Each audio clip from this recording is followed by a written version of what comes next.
हाँ, तो आज अपना ये बहुत ही प्यारा सा चैप्टर जिसने आपको बहुत कुछ सिखाया कंप्लीट हो जाएगा। ठीक है, तो इसके अंदर कुछ क्वेश्चन आंसर बच गए थे जो मिड में वेरी इंपॉर्टेंट है, मिड से भी, और पीछे वाला तो अपने सारे कर ही लिए।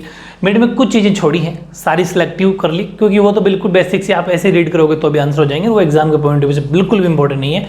हालांकि जो ये करा रहा हूँ वो भी एक्स्ट्रा है, लेकिन वो ज़रूरी है कि थोड़ा आपका माइंड है ना अपना वो विकसित होता है, मतलब उसका डेवलपमेंट होता है ऐसे क्वेश्चन से पढ़ोगे। क्योंकि आपसे पूछा है कि आप पूछता है कि आप एग्री हो क्या आप इस बात से सहमत हो गया, अगर सहमत हो तो उसका आंसर दीजिए। बस ऐसे कैसे कॉम्पिटेटिव सिविल सर्विसेज के अंदर क्वेश्चन आते हैं जिसके अंदर मोस्टली 60 to 70% ऐसे ही क्वेश्चन आते हैं कि क्या आप सहमत हो क्या, उसकी जगह आप होते तो क्या करते, ये वाली सारी बातें। इसलिए इन क्वेश्चंस को अटेंड करना बहुत ज़रूरी है। भले याद मत हो, याद भले पीछे वाले कर लो, थ्योरी कर लो, लेकिन इनको एक बार रीड जरूर करो और नोट्स भी बनाओ, उससे थोड़ी हैबिट बनेगी आपकी। ठीक है, और नॉलेज बढ़ेगा। और दूसरी बात, पिछले वीडियो के अंदर छोटी सा कोई एरर था, मैं मतलब कहना तो directive principle of state policy चाह रहा था, मतलब नीति निर्देशक तत्व ही चाह रहा था, लेकिन छोटी सी मिस्टेक रह गई। हालांकि मैंने उसमें वो कट लगा दिया है, तो वहाँ पर जो आर्टिकल अपने बात की थी 36 से लेके 51 तक, ठीक है, तो वो आर्टिकल DPSP हैं। ठीक है, directive principle of state policy, यानी नीति निर्देशक तत्व। आई थिंक खूब सारे बच्चों ने ध्यान दिया, वेरी गुड, अच्छी बात है। ऐसे कोई चीज़ को पकड़ा करो।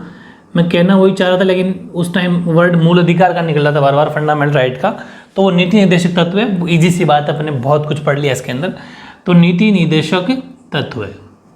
ठीक है, जो इस जगह मैंने लिखा था आई थिंक, तो 36 से 51 DPS वो मिस्टेक ठीक कर दी, उसमें थोड़ा आप भी एडजस्ट कर लेना, वो वाली बात थी। चलो फिर आज के वीडियो की अब शुरुआत करते हैं। इसके अंदर बुक का पीछे वाला एक छठा क्वेश्चन रह गया था, एक बार पढ़ो उसको। ये आपसे कह रहा है कि गरीबों के बीच काम कर रहे एक कार्यकर्ता का कहना है कि गरीबों को मौलिक अधिकारों की ज़रूरत ही नहीं है। बताओ, यानी कि an activist working among the poor says that the poor don't need fundamental rights. फिर पूछा, उनके लिए तो ये ज़रूरी है कि उनको नीति निर्देशक सिद्धांतों को कानूनी तौर पर बाध्यकारी बना दिया जाए, ऐसा कहना है उसका। ठीक है, what they need are directive principles to be made legally binding. Do you agree with this, give your reasons. क्या आप इससे सहमत हैं, अपने उत्तर का कारण दीजिए। ठीक, अब देखो आंसर इसका। पहली बात आप खुद सीधे ही समझ गए होंगे, उसने कहा कि मूल अधिकारों की जरूरत नहीं है गरीब को। हालांकि अपन मान सकते हैं कुछ देर के लिए कि गरीब को मूल अधिकारों यानी फंडामेंटल राइट की बेसिकली जरूरत नहीं है। कुछ इसकी बात मामूली सी, कुछ बात आंशिक रूप से, पार्टली कुछ ठीक लग सकती है पार्शली, लेकिन हालांकि गरीब को क्या जरूरत पड़ती है। मैं ऐसा क्यों कह रहा हूँ कि थोड़ी बहुत उसकी बात ठीक है, हालांकि अपन लिखा मैं एग्री नहीं है, लिखना तो यही एग्री नहीं है, लेकिन थोड़ी सी पॉजिटिव सोच के साथ आप एक बार सोचो कि गरीब को एक्चुअली कोई फंडामेंटल राइट की जरूरत नहीं है। सबसे पहले उसको किसकी जरूरत है, रोटी, कपड़ा, मकान, मेन जो 3 चीज़ है वो मिलना ज़रूरी है। उसके बाद की बात है कोई राइट रूट मिले, तो पहले तो वो जिए तो सही। ठीक है, वो बात थोड़ी सी, अगर आप कभी आंसर दो ना इंटरव्यू के अंदर ऐसा क्वेश्चन आए, तो आप ये कह सकते हो कि हाँ इसकी मामूली या आंशिक रूप से मैं थोड़ी सी बात से सहमत हूँ, एग्री हूँ, लेकिन कि एग्री हूँ कि हाँ गरीब को सबसे पहले फंडामेंटल राइट या फंडामेंटल ड्यूटीज़ की बजाय उसको रोटी, कपड़ा, मकान की ज़रूरत है, लेकिन कंप्लीट रूप से, पूर्ण रूप से सहमत नहीं हूँ। ठीक है, क्यों नहीं हूँ, क्योंकि फंडामेंटल राइट का मतलब इक्वलिटी, समानता, फ्रीडम, स्वतंत्रता, और एक्सप्लॉयटेशन वाला अगेंस्ट एक्सप्लॉयटेशन यानी कि शोषण के विरुद्ध, ये 3 ऐसे मौलिक अधिकार हैं, उनके बिना तो इंसान भी रह ही नहीं पाएगा इस समाज के अंदर। वो मौलिक अधिकार के अंदर बातें हैं, वो फंडामेंटल राइट के अंदर बातें, अंदर रखी हुई है बातें, और अगर वो ही नहीं मिलेगा तो फिर क्या मतलब, जब ना इक्वलिटी रहेगी, ना उसको फ्रीडम रहेगा, ना एक्सप्लॉयटेशन अगेंस्ट एक्सप्लॉयटेशन में शोषण के विरुद्ध अधिकार रहेगा, तो फिर वो करेगा क्या। इसलिए मैं इस बात से पूर्ण सहमत नहीं हूँ। फंडामेंटल होना ज़रूरी है, ऐसा लिख के फिर अपन थोड़ा, मैं एक बार कैसे लैंग्वेज लिख के देख लो एक बार, कि मैं इस कथन से सहमत बिल्कुल भी नहीं हूँ, या फिर इस कथन से सहमत नहीं हूँ। I do not agree with this statement. क्यों नहीं हूँ, कि यदि ये रीज़न है, यहाँ से कारण स्टार्ट हो जाता है, क्योंकि लिख सकते हो, या फिर आप ऐसा भी लिख सकते हो अलग से, ऐसी छोटी सी नीचे वाली लाइन में हेडिंग लगा के कारण, और फिर उसके आगे यहाँ से शुरू करते हो, यानी कि एक जो और भी ज़्यादा बेटर होगा, रीज़न, और फिर ऐसा एरो बना के लिख सकते हो कि if the fundamental rights are abolished, कि यदि मूल अधिकारों को समाप्त कर दिया जाएगा तो then equality, freedom and against exploitation will not be a fundamental right. तो फिर उसके शोषण के विरुद्ध अधिकार, समानता, स्वतंत्रता, ये तो मौलिक अधिकार उसके रहेगा ही नहीं। तो इस स्थिति में तो अराजकता फैल जाएगी। ठीक है, एनार्की हो जाएगी। In such situation there will be anarchy. ठीक है, यानी कि ऐसी कंडीशन में अराजकता फैल जाएगी। अराजकता का मतलब उसका चारों तरफ से ना तो उसको इक्वलिटी, अराजकता का मतलब होता है प्रॉब्लम्स होना, क्रिएट हो जाएगी हर तरह की प्रॉब्लम उसकी, ना तो स्वतंत्रता, ना समान था, मतलब ना तो फ्रीडम है, ना इक्वलिटी है, ना एक्सप्लोटेशन है, फ्रीडम एक्सप्लोटेशन के अगेंस्ट वो कुछ जा सकता, तो फिर होगा कि फिर शोषण होगा उसका। तो ये चीज़ लिख दोगे आप, ठीक है, कि ऐसी स्थिति में तो अराजकता आ जाएगी, तो बहुत गलत हो जाएगा। ये अपन तर्क दे रहे हैं अपनी बात का, क्योंकि अपन ने कहा है कि हम सहमत नहीं है, उस बात का रीजन दे रहे हैं, ठीक है। नेक्स्ट लाइन क्या लिखी अपन ने, एक बात इसने ये और लिखी, क्वेश्चन के अंदर ये लिखी थी कि इसके लिए तो उसको नीति निर्देशक सिद्धांतों को बाध्यकारी बनाना संभव है, मतलब डीपीएसपी को बाइंड कर दो, वो ज़्यादा ज़रूरी है फंडामेंटल राइट की बजाय। तो हम कहने की नहीं, क्यों? क्योंकि फंडामेंटल राइट तो संविधान के अंदर उल्लेखित है, संविधान के अंदर की तो डीपीएसपी भी है जो बाद में जोड़ा गया था, वो बात अलग है, लेकिन कॉन्स्टिट्यूशन के अंदर मौलिक अधिकारों में एक बात लिखी हुई है कि उनको जब बदलना या फिर उसमें कुछ भी चेंज किया जाता है तो कॉन्स्टिट्यूशन के अंदर हम अमेंडमेंट करते हैं, इतना इंपॉर्टेंट है, वो वाद योग्य हैं, मतलब हम वो केस कर सकते हैं उसमें, जबकि ये तो वाद योग्य ही नहीं है डीपीएसपी, तो ये तो ज़रूरी है ही नहीं, संविधान तो इसको मानता ही नहीं, चुप है इसके मामले में, संविधान तो कॉन्स्टिट्यूशन तो मौन है। इसलिए यदि इसलिए दूसरे, ये मैं लिखा है दूसरे फिर कोमा, ऐसा नहीं कि दूसरे राज्य एक साथ में लिख देना, सेकेंडली मतलब दूसरी बात, वो पहली बात हो गई, दूसरी बात सेकेंडली, कोमा जरूर लगाना बीच में, वरना अलग स्टेट की बात हो जाएगी, दूसरे राज्य है ना, संबंध बीच में कोमा है। दूसरी बात क्या है कि राज्य के नीति निर्देशक सिद्धांतों को बाध्यकारी बनाना संभव नहीं है, क्योंकि कॉन्स्टिट्यूशन इसके अंदर मौन है, किससे बाध्यकारी बनाओगे आप? जब संविधान के अंदर इसकी कंप्लीटली ताकत ही नहीं दी हुई है तो फिर बनाओगे कैसे? It is not possible to make the directive principle of state policy binding, ठीक है। नेक्स्ट, यदि इन सिद्धांतों को बाध्यकारी बना दिया जाए तो उसके लिए व्यापक संसाधनों की जरूरत पड़ेगी, मतलब बहुत कुछ चेंजेस करना पड़ेगा, लाइक कॉन्स्टिट्यूशन में भी अमेंडमेंट करने पड़ेंगे, वो फिर बिल को पास करवाना पड़ेगा दोनों सदनों के अंदर, वो लोकसभा या दोनों हाउस के अंदर, राज्यसभा दोनों में, तब कोई सहमति बनेगी, तो आगे की बात है, फिर पार्लियामेंट थ्रू, तो वो समझ गया वो आगे की बात है। तो बहुत सारे व्यापक संसाधनों की जरूरत पड़ेगी जो कि एक कठिन या दुष्कर कार्य हैं, यानी कि this principle are to be made binding, then it will require the provision of extensive resources which is a difficult task, जो कि बहुत मुश्किल है, कठिन या दुष्कर कार्य हैं, डिफिकल्ट टास्क हैं, ठीक है। बहुत ही शानदार आंसर है ये, ऐसा कैसा आपको लिख के आना है। तो पीछे वाले सारे क्वेश्चन अपन ने कर लिए, अब मिड में कुछ 2-3 और रहेगी, मैंने स्टार्ट तो कर दिए थे। 37 पेज नंबर पे क्वेश्चन नंबर 9 देखो आप एक बार। हाँ, काफ़ी बड़ा क्वेश्चन है कि क्या आप मानते हैं कि निम्न परिस्थितियां स्वतंत्रता के अधिकार पर प्रतिबंधों की मांग करती हैं? अपने उत्तर के समर्थन में तर्क दें। Do you think that the following situation demand restrictions on right to freedom? Give reasons to support your answer, ठीक है। पहला है, मतलब अपन को इसमें अगर आप एग्री हो तो इसकी 4 क्वेश्चन इसने पूछे हैं, उसमें अपन को उसका तर्क भी देना है, रीज़न भी देना है। पहला कि शहर में सांप्रदायिक दंगों के बाद लोग शांति मार्च के लिए एकत्रित हुए हैं। People have assembled for a peace march after communal riots in the city. अब देखो इसने पूछा क्या, 4 क्वेश्चन है, चारों के आंसर मैंने लिख दिए, लेकिन पहले क्वेश्चन पढ़ की बारी बारी करेंगे।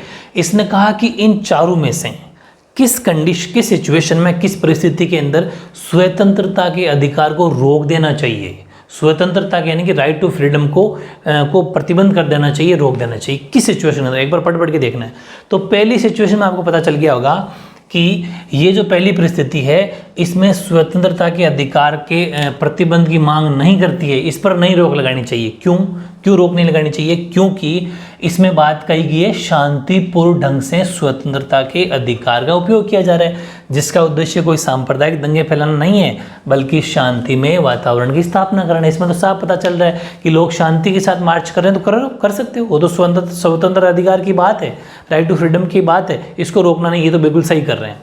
मतलब अगर गलत करे हो तो फिर अभी आगे और पता चलेगा, तो अपन कहते हैं कि हाँ रोकना चाहिए। तो ध्यान रखना, this circumstance does not demand restrictions on the right to liberty, या फिर आप राइट टू फ्रीडम भी लिख सकते हो, ठीक है। Is the right to freedom is being exercised in a peacefully manner whose people is not to spread communal rights but the establish an environment that can be peaceful। ये तो एक सामाजिक शांतिमय वातावरण बनाने की बात कर रहे हैं, क्योंकि पीसफुली काम करें तो कर सकते हो, तो इनके पास राइट्स है, ठीक है। ये था इसके आपके 9th के पहले का आंसर। सेकंड देखो, ये कह रहा है कि दलितों को मंदिर में प्रवेश करने की मनाही है। मंदिर में ज़बरदस्ती प्रवेश के लिए वो क्या कर रहे हैं, एक जुलूस का आयोजन किया जा रहा है। यानी कि Dalits are denied entry in a temple. A march is being organized for forcibly entry the temple. Answer देखो इसका, क्वेश्चन क्या कह रहा है कि दलित जो हैं, दलित का मतलब जो नीचे जाति के दलित हैं, उनको मंदिर में जाने से रोका जा रहा है। तो फिर इसके विरोध में, इसके अपोज में वो क्या कर रहे हैं, वो एक ज़बरदस्ती घुसने का प्रयास कर रहे हैं। तो आपका आंसर क्या होगा, आप कहोगे यस कर सकते हैं, करना चाहिए। क्यों? क्योंकि उनके पास ये अधिकार हैं, राइट हैं। ठीक है, बताता हूँ कि the circumstance also does not demand restriction on the right to liberty. यहाँ पर किसी भी स्वतंत्रता के अधिकार को रोकने की जरूरत नहीं है, उनको ना रोका जाए। क्योंकि because under the fundamental right to equality, जो समानता का अधिकार है वो ये कहता है, मैंने आपको स्टार्टिंग में बता दिया था क्या कहता है, कि कोई भी बंदा, कोई भी राज्य, कोई भी देश, कोई भी जना, there is a no discrimination in public place like shop, दुकानें, होटल्स, वेल्स, कुएं and place of birth, tanks हो गया, बाथिंग घाट हो गए, यानी स्नान घर हो गए, रोड्स एक्सेट्रा। इनके ऊपर कोई भी किसी के साथ भेदभाव नहीं कर सकता है ना। समानता के अधिकार में बात कही हुई ना। जब ये मंदिर के अंदर क्यों मना कर रहे हैं फिर, जो तो गलत बात है। यानी कि ये परिस्थिति स्वतंत्रता के अधिकार प्रतिबंध की मांग नहीं कर रही है, बल्कि समानता के मूल अधिकार के अंतर्गत जो सार्वजनिक स्थलों जैसे कि दुकानों, होटलों, कुओं, तालाबों, स्नान घाटों, सड़कों आदि में केवल धर्म, मूल, वंश, जाति, लिंग, जन्मस्थान के आधार पर कोई भेदभाव करना वर्जित है। ठीक है, यानी कि पब्लिक होटल से हो गया, cards etcetera on the basis of religion, race, caste, sex and place of birth only. इनके आधार पर कोई किसी के साथ भेदभाव नहीं कर सकता। ठीक है, इसलिए अगर ये जबरदस्ती घुस रहे हैं तो घुस सकते हैं। भाई भेदभाव कर क्यों रहे हो तुम, रोक क्यों रहे हो इनको। ठीक है, therefore organising forcible entry into the temple is not infringing on anyone's right to freedom but is making the right to equality practical। ये कोई ज़बरदस्ती घुस रहे हैं तो ये कोई इसका उल्लंघन नहीं कर रहे हैं स्वतंत्रता के अधिकार का। इवन ये तो अच्छा काम कर रहे हैं कि जो इनको मिला है राइट टू फ्रीडम, जो स्वतंत्रता का अधिकार मिला है, उसको प्रैक्टिकली करके बता रहे हैं कि ये हम कर सकते हैं। ये एक व्यवहारिक रूप है, करना चाहिए क्योंकि उनका हक है। यानी कि अतः मंदिर में जबरन प्रवेश का आयोजन किसी के स्वतंत्रता के अधिकार का हनन नहीं हो रहा है, उल्लंघन नहीं हो रहा है, बल्कि समानता के अधिकार को व्यवहारिक बनाया जा रहा है। क्योंकि इनको समानता का अधिकार मिला हुआ है तो उसको प्रैक्टिकल मिलना होना चाहिए, तो ये प्रैक्टिकली कर रहे हैं। ठीक है, तो it making the right to equality practical. Very important, शानदार आंसर है। ठीक है, क्योंकि ये ऐसे क्वेश्चन है जो आपको सोचने में मजबूर करते हैं, इनका आंसर ठीक लिखना चाहिए। हाँ, तीसरा देखो, सैकड़ों आदिवासियों ने अपने परंपरागत अस्त्र, तीर कमान और कुल्हाड़ी के साथ सड़क जाम कर रखा है। ये मांग कर रहे हैं कि एक उद्योग के लिए अधिकृत खाली जमीन उन्हें लौटाई जाए। इसमें दो बातें बता दूं मैं आपको। खूब सारी बुक्स में सीधा ही लिखा हुआ है कि आदिवासियों की, इसमें अस्त्र, तीर कमान, कुल्हाड़ी इनकी बात नहीं करी हुई है। ये पुरानी बुक्स में बात लिखी हुई थी इसलिए मैंने वो कि एज इट इज लिख दी है, तो उससे फ़र्क नहीं पड़ता। अगर ये कुल्हाड़ी इनके साथ में कर रहे हैं तब तो रोक लगाना ज़रूरी है, क्योंकि ऐसा तो वो कर नहीं सकते। लेकिन अगर सीधी ज़मीन की मांग कर रहे हैं तो उसका फिर तो भी आंसर ये एक तरीके से सेम ही हो जाएगा, मैं समझा दूंगा आपको। ठीक है, यानी कि hundreds of tribals have block the road with their traditional weapons, arrows and players. यहाँ पर आप ट्राइबल्स लिख सकते हो या फिर आदिवासी लिख सकते हो, बात एक ही है। ठीक है, they are demanding that the vacant land occupied by an industry should be return to them. ठीक है, अब देखो उनकी मांग तो चलो ठीक है, मांग कर सकते हैं अगर उनकी कोई ज़मीन को ज़बरदस्ती हड़प रहा है तो, लेकिन कहीं कहीं पर मांग नहीं भी कर सकते। क्योंकि देखो इंडस्ट्री से बहुत सारे लोगों का भला है। अगर हमारे देश में कहीं पर उद्योग लग रहे हैं, उद्योग धंधे लग रहे हैं, तो वहाँ पर गवर्नमेंट ज़मीन लेती है, क्योंकि उससे एक थोड़ी सी ज़मीन से किसी एक के हित को ना दे के सबका अगर हित देखें तो कितना बेनिफिट है। तो वहाँ पर ज़मीन देना कोई गलत बात नहीं है। लेकिन इन्होंने क्या करा कि ये आदिवासी लोग हैं, ठीक है, ये ट्राइबल्स लोग हैं, तो इनके अपने ट्रेडिशनल कुछ हथियार होते हैं। ठीक है, ये उनके साथ में आए हैं, विरोध कर रहे हैं। तो हमारा कॉन्स्टिट्यूशन कभी भी किसी को हथियार के साथ में विरोध करना, अपनी बात को रखना का हक नहीं देता है। ठीक है, यानी कि आदिवासियों द्वारा अस्त्र शस्त्र आदि के साथ एकत्रित होना, कोमा बहुत इंपॉर्टेंट कोमा है, होना। फिर आगे देखो, बिना अस्त्र शस्त्र के शांतिपूर्ण से जमा होने और सभा करने के स्वतंत्रता के अधिकार का हनन है, अतिक्रमण है। मतलब यहाँ पर दो बातें, ये तो है एकत्रित होना, जबकि संविधान में लिखा बिना अस्त्र शस्त्र के ढंग से एकत्रित होना है, उसका ये उल्लंघन कर रहा है। समझ गए? तो कॉमा जरूर लगाना। The assembly of tribes with weapons etcetera in infringement of right to freedom of peacefully assemble and assemble without weapons, ठीक है, उसका ये विरोध कर रहा है, उल्लंघन कर रहा है। इसलिए अब क्या करें? अतः अस्त्र शस्त्र के साथ एकत्रित होने व सभा करने की स्वतंत्रता पर अब प्रतिबंध लगाना ही चाहिए। इनके तो फिर इसके ऊपर प्रतिबंध लगाना चाहिए, राइट टू फ्रीडम। क्यों? क्योंकि इनके साथ हाथ में क्या है? अस्त्र शस्त्र है, जो कि संविधान में कहीं पर भी अलाउ नहीं करता। Therefore it is necessary to restrict the freedom of assembly and assembly with weapons. इस पर तो रोक लगानी चाहिए। ठीक है, अब देखते हैं अपन लास्ट डी। ये कह रहा है किसी जाति की पंचायत की बैठक ये तय करने के लिए बुलाई गई हैं कि जाति से बाहर विवाह करने के लिए एक नव दंपति को क्या दंड दिया जाए। मतलब अलग कास्ट में वो विवाह कर रहा है तो उसको क्या पनिशमेंट किया जाए। एक caste panchayat is meeting to decide the punishment to young couple for marrying outside their caste. हाँ, इसका मतलब ध्यान से समझना आप, इसको कॉन्स्टिट्यूशन से मत जोड़ देना। ये हैं जैसे पहले अपने रूढ़िवादी देखा जाए तो लोग इकट्ठे होते थे और एक पंचायत बिठा लेते थे गांव के लोग, कि हमारी पंचायत ने ये डिसीजन किया कि से अलग जाति में जैसे कोई किसी भी कास्ट का है तो वो अपनी कास्ट वाले से शादी करेगा, दूसरी कास्ट में नहीं करेगा। गांव के लोग कह रहे हैं, ध्यान रखना इस क्वेश्चन में कहीं पर भी संविधान की बात नहीं है। ये गांव के लोग बैठे बैठे ऐसा सोच रहे हैं कि हम ऐसा करेंगे आज से कि कोई अपनी कास्ट में शादी करेंगे, दूसरी कास्ट में कोई शादी नहीं करेगा, अगर करेगा तो क्या पनिश दें, ऐसे। तो इस बात के अंदर कहीं पर भी राइट टू फ्रीडम की तो बात ही नहीं है। जबकि अपने क्वेश्चन में डिमांड क्या थी कि किसके अंदर राइट टू फ्रीडम पर रोक लगानी चाहिए, तो पहले आंसर तो आपका ये हो जाएगा, इसके अंदर कहीं पर भी राइट टू फ्रीडम या स्वतंत्रता अधिकार की बात नहीं करी गई है। ठीक है, एक बात और समझा दूं, हालांकि हमारे संविधान के अंदर खुली छूट है, कोई भी इंसान किसी भी धर्म में शादी कर सकता है, किसी भी जाति में कर सकता है। ये बात बिल्कुल भी संविधान की नहीं है, ये लोग गाँव के लोग सोच रहे हैं। ठीक है, उन सोच को अपन को आंसर देना है क्या कि इस परिस्थिति में स्वतंत्रता के किसी अधिकार का अतिक्रमण नहीं है, बिल्कुल भी नहीं है। In the circumstance there is no infringement of the right to liberty and right to freedom. But उनके हिसाब से जो उन्होंने कोई लॉ मैरिज बनाया है गांव के लोगों ने, संविधान में तो ऐसा कहीं पर भी नहीं है, तो but A violation of the law marriage, उनके हिसाब से जो बनाया गया लॉ मैरिज उसका उल्लंघन हो रहा है यहाँ पर। ठीक है, यानी कि बल्कि विवाह कानून का उल्लंघन है। कौन से विवाह कानून? उनके द्वारा बनाया गया, जो कि बिल्कुल भी वैलिड नहीं है। ठीक है, आगे लिखेंगे आप, लेकिन फिर भी पंचायत किसी को पनिश थोड़ी कर सकती है, मनमर्जी हो गई तो, जो कि गलत है। आजकल भी कई घटनाएं ऐसी सुनने में आती है तो वहाँ पर बिल्कुल उनको सख्त उठा के लाती है, पुलिस जेल में डाल देती है। यानी कि the panchayat of the caste has no right to inflict such punishment. Panchayat को विवाह कानून, जाति की पंचायत को ऐसा दंड देने का कोई अधिकार नहीं है। थोड़ा सा सोचने वाला क्वेश्चन था, इसका आंसर भी आपको आना चाहिए। ठीक है, तो ये था आपका 9वां क्वेश्चन, वेरी इंपॉर्टेंट, कंप्लीट।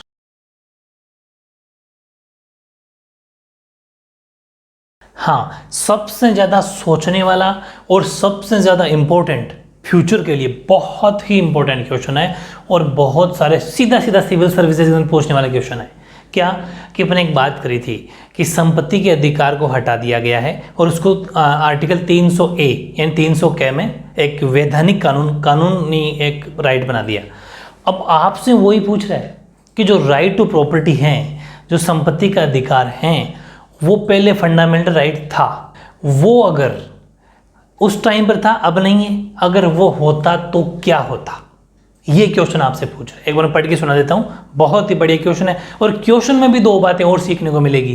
क्या कि कब हटाया गया, किस आर्टिकल के तहत हटाया गया और अब क्या बन गया। इसलिए क्वेश्चन को भी याद करना है प्लस इसके आंसर को भी याद करना है। बहुत ही खास, बहुत इंपॉर्टेंट क्वेश्चन है। ठीक है, कि आपकी राय में संपत्ति के अधिकार को मौलिक अधिकार में कानूनी अधिकार बनाने से क्या फर्क पड़ता है। क्वेश्चन ये है कि आपकी राय में संपत्ति के अधिकार को मौलिक अधिकार से कानूनी अधिकार बनाने से क्या फ़र्क पड़ता है, यानी कि what difference do you think the change of status makes to the right to property. हाँ, तो क्वेश्चन समझ में आ गया कि जो संपत्ति का अधिकार जो हटाए, राइट टू प्रॉपर्टी जो हटाए, वो 300A 300K के अंदर जोड़ा गया है। अगर वो अभी भी फंडामेंटल राइट होता, अभी भी मूल अधिकार होता, तो आपकी राय में क्या फ़र्क पड़ता है, क्या चेंजेज आते हैं। ठीक है, तो उसके बारे में क्वेश्चन अपन समझ गए। तो आंसर देखो, हालांकि मैं आपको बता चुका था कि 44वें संविधान संशोधन के तहत 44th कॉन्स्टिट्यूशनल अमेंडमेंट 1978 जो 1978 में होता उसके तहत उसको उठा दिया गया था। ठीक है, आंसर देखते हैं कि मेरी राय में बहुत ही इंपॉर्टेंट आंसर लिखा है मैंने, शानदार 3 पॉइंट बनाए इसके, ये सेकंड, ये थर्ड और फर्स्ट, वो स्टार्टिंग में है ही।